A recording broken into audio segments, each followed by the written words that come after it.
Il y a une accélération du temps, j'ai pu le mesurer comme chef d'état-major des armées en 3 ans et demi, notamment à cause des attentats.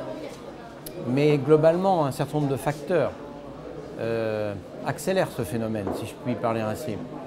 La centralisation, à cause de la complexification, la mondialisation, la pression de l'instantanéité.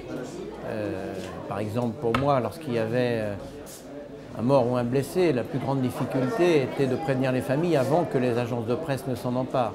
Et puis, on fait beaucoup de tactique, on s'adresse beaucoup aux moyens, mais pas toujours à la fin, à l'effet final recherché, à la stratégie. Tout ça concourt à accélérer le temps et à mettre nos décideurs sous pression. Et ce que je crois nécessaire, c'est de réfléchir aux bonnes recettes pour ne pas subir, suivant la phrase célèbre que j'aime beaucoup du maréchal de Lattre.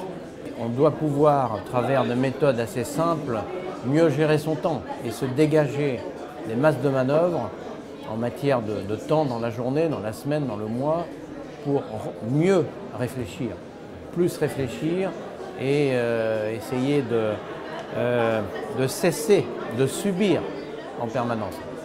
Il y a des recettes toutes simples comme des réunions agenda où on se met un peu de mou, au moins en début de semaine.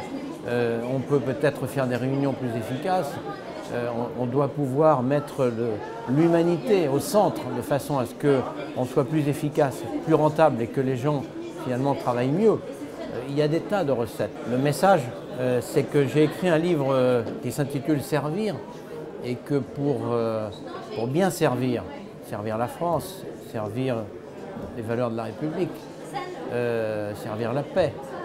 Il y a beaucoup de façons de servir, mais pour bien servir, je crois qu'il faut s'organiser pour ne plus subir cette instantanéité et essayer de se dégager du temps pour aller vers le moyen et le long terme, la stratégie et moins la tactique, la fin et moins les moyens.